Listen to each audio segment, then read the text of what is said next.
പ്രിയമുള്ളവരെ, ഇന്ന് വലിയ നോമ്പിൽ 39-ാം ദിനം. ആരെയാണ് നിങ്ങൾ സേവിക്കുന്നത്? നഫ്തലി എന്ന യഹൂദ റബി നടന്നു പോകുമ്പോൾ ഒരു കാവൽക്കാരനെ കണ്ടു.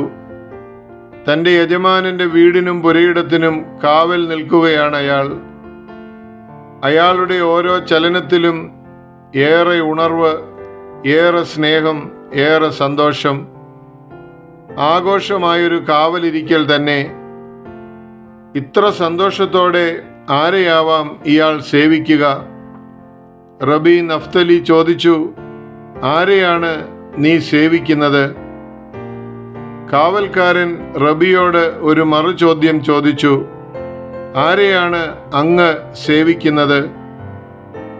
ഉത്തരം പെട്ടെന്ന് പറയാമായിരുന്നു, ഞാനൊരു റബിയാണ്, യഹോവയെയാണ് സേവിക്കുന്നത് എന്ന്.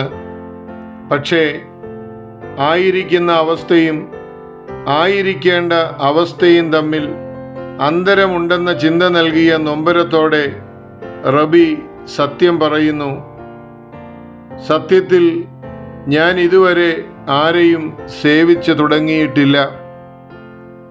പിന്നെ അയാൾ കാവൽക്കാരനോട് ചോദിച്ചു, നീ എനിക്ക് വേണ്ടി ഇനി മുതൽ ജോലി ചെയ്യുമോ? എന്താണ് ജോലി? കാവൽക്കാരൻ തിരക്കി. ഓർമ്മപ്പെടുത്തലാണ് ജോലി. എന്താണ് ഓർമ്മപ്പെടുത്തേണ്ടത്?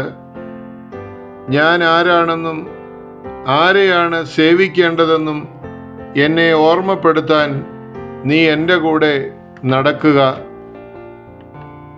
ആത്മീയ ജീവിതത്തിലെ ഏറ്റവും കാതലായ ചോദ്യം ഇതാണ്, ആരെയാണ് നീ സേവിക്കുന്നത്? വൈദികരും വിശ്വാസികളും ഒരുപോലെ എന്നും സ്വയം ചോദിക്കേണ്ട ചോദ്യമാണിത്. ആരെയാണ് ഞാൻ സേവിക്കുന്നത്? യേശു പറയുന്നു, നിന്റെ ദൈവമായ കർത്താവിനെ നീ പൂർണ്ണ ഹൃദയത്തോടും പൂർണ്ണ ആത്മാവോടും പൂർണ്ണ മനസ്സോടും കൂടെ സ്നേഹിക്കണം. രണ്ട് യജമാനന്മാരെ സേവിപ്പാൻ ആർക്കും കഴിയുകയില്ല. നിങ്ങൾക്ക് ദൈവത്തെയും മാമോനെയും ഒരുപോലെ സേവിപ്പാൻ കഴിയുകയില്ല.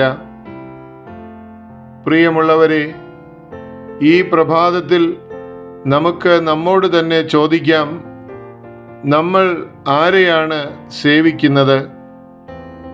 ഈ ചോദ്യത്തിന് വ്യക്തമായ ഉത്തരം കണ്ടെത്താനുള്ള അന്വേഷണമാകട്ടെ ഈ നോമ്പ് നാളുകൾ. സസ്നേഹം, ഈപ്പനച്ചൻ.